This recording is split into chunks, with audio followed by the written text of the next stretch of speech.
அக்கா கனிமொழி அவர்கள் எப்பவுமே இதை தான் சொல்லுவாங்க. சமீபத்தில் ஏஆர் ரஹ்மான் அவர்களுக்கு சொன்னது கூட, இங்க ஒரு பொண்ணு ஹிஜாப் போட்டு அந்த ஹிஜாப் போட்டு ஆடி இருக்காங்க, அதுக்கு குரல் கொடுக்க வரல. ஏஆர் ரஹ்மான் அவர்கள் யதார்த்தமா சொன்ன விஷயத்தை கூட அரசியலாக்குறாங்க. இந்த மாதிரி தமிழ்நாட்டில் தொடர்ந்து அநீதியா குரல் கொடுக்கறது தான் திமுகவோட வேலை. அக்கா கனிமொழி அவர்களும் அந்த வழியில தான் செய்யறாங்க. நீங்களே இந்த வரலாற்றை எடுத்து பார்த்தா தெரியும். ஒவ்வொரு நல்ல நிகழ்வுக்கும் ஒரு பெரும் கூட்டம் கூட்டும் போதும் மக்களை சந்திக்கிறதுக்கும் ஐயா நரேந்திர மோடி அவர்கள் பிரதமர் என்ற ஆணவம் இல்லாம ஒவ்வொரு முறையும் தமிழ்நாட்டுக்கு வந்து கொண்டுதான் இருக்காரு. இந்த போன வருஷம் 2024 பார்த்தாலே 2 முறை 3 முறை வந்திருக்காரு. எதற்காக வந்தாங்க? தேர்தலுக்காக இல்ல. இவங்க வந்து மக்களோட மக்களா இருக்கு, மக்களுக்கு நிறைய திட்டம் கொடுத்துருக்கோம்னு சொல்றாங்க. இன்னைக்கு மகளிருக்கு உரிமை தொகை கொடுத்தாங்க, ரூபாய் 1000. எத்தனை மாசம் கழிச்சு கொடுத்தாங்க? 26 மாசம் கழிச்சுதான் கொடுத்தாங்க. தமிழக மக்களுக்கு அது புரிஞ்சிருச்சு. பொங்கலுக்கு இந்த வருஷம் 3000 ரூபாய் பணம் கொடுத்திருக்காங்க. ஏன் போன வருஷம் கொடுக்கல? இந்த 4 வருஷம் ஆண்டாங்கல்ல, ஏன் கொடுக்கல? எலெக்ஷன் வரப்போது 3 மாசம் இருக்கும்போது 3000 கொடுக்குறாங்க. எந்த தமிழ்நாட்டுல இந்த திட்டத்தை தொடங்கி வச்சது அம்மையார் ஜெயலலிதா அவர்கள் தான். அந்த பொங்கல் பரிசு தொகுப்பையும் பணத்தையும் கொடுக்குறது. ஆனா அந்த பணத்தை கொடுத்து 3000 ரூபாய் கொடுக்குற இவங்க பொங்கல் வைக்கிறதுக்கு தமிழரை காப்பாத்துறோம்னு சொல்றாங்க.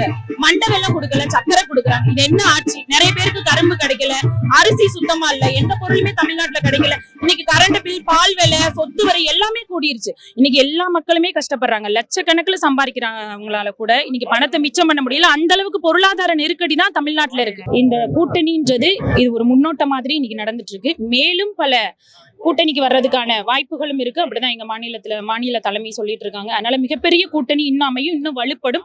நிச்சயமாக தேசிய ஜனநாயக கூட்டணி தான் தமிழ்நாட்டில் ஆட்சி அமைக்கும். இந்த முறை திமுக தமிழ்நாட்டை விட்டு அகற்றப்படும். அக்கா கனிமொழி அவர்கள் எப்பவுமே இதை தான் சொல்லுவாங்க. சமீபத்தில் ஏஆர் ரஹ்மான் அவர்களுக்கு சொன்னது கூட, இங்க ஒரு பொண்ணு ஹிஜாப் போட்டு அந்த ஹிஜாப் போட்டு ஆடி இருக்காங்க, அதுக்கு குரல் கொடுக்க வரல. ஏஆர் ரஹ்மான் அவர்கள் யதார்த்தமா சொன்ன விஷயத்தை கூட அரசியலாக்குறாங்க.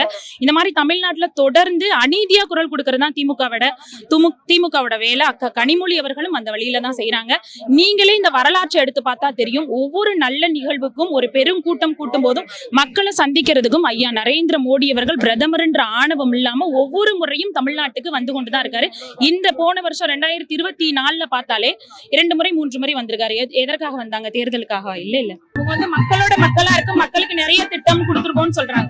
இன்னைக்கு மகளிருக்கு உரிமை தொகை கொடுத்தாங்க, ரூபாய் 1000. எத்தனை மாசம் கழிச்சு கொடுத்தாங்க? 26 மாசம் கழிச்சுதான் கொடுத்தாங்க. தமிழக மக்களுக்கு அது புரிஞ்சிருச்சு. பொங்கலுக்கு இந்த வருஷம் 3000 ரூபாய் பணம் கொடுத்திருக்காங்க. ஏன் போன வருஷம் கொடுக்கல? இந்த 4 வருஷம் ஆண்டாங்கல்ல, ஏன் கொடுக்கல? எலெக்ஷன் வரப்போது 3 மாசம் இருக்கும்போது 3000 கொடுக்குறாங்க.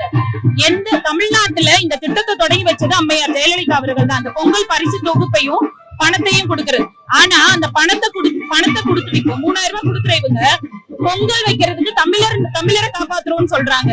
மண்டை வெல்லம் கொடுக்கல, சக்கரை கொடுக்குறாங்க. இது என்ன ஆட்சி? நிறைய பேருக்கு கரும்பு கிடைக்கல, அரிசி சுத்தமா இல்ல, எந்த பொருளுமே தமிழ்நாட்டுல கிடைக்கல. இன்னைக்கு கரண்ட் பில், பால் விலை, சொத்து வரி எல்லாமே கூடிருச்சு. இன்னைக்கு எல்லா மக்களுமே கஷ்டப்படுறாங்க. லட்சக்கணக்கில் சம்பாதிக்கிறாங்க. அவங்களால கூட இன்னைக்கு பணத்தை மிச்சம் பண்ண முடியல. அந்த அளவுக்கு பொருளாதார நெருக்கடி தான் தமிழ்நாட்டுல இருக்கு. இந்த கூட்டணின்றது இது ஒரு முன்னோட்ட மாதிரி இன்னைக்கு நடந்துட்டு இருக்கு. மேலும் பல கூட்டணிக்கு வர்றதுக்கான வாய்ப்புகளும் இருக்கு. அப்படிதான் எங்க மாநில தலைமை சொல்லிட்டு இருக்காங்க. அதனால மிகப்பெரிய கூட்டணி இன்னும் அமையும், இன்னும் வலுப்படும்.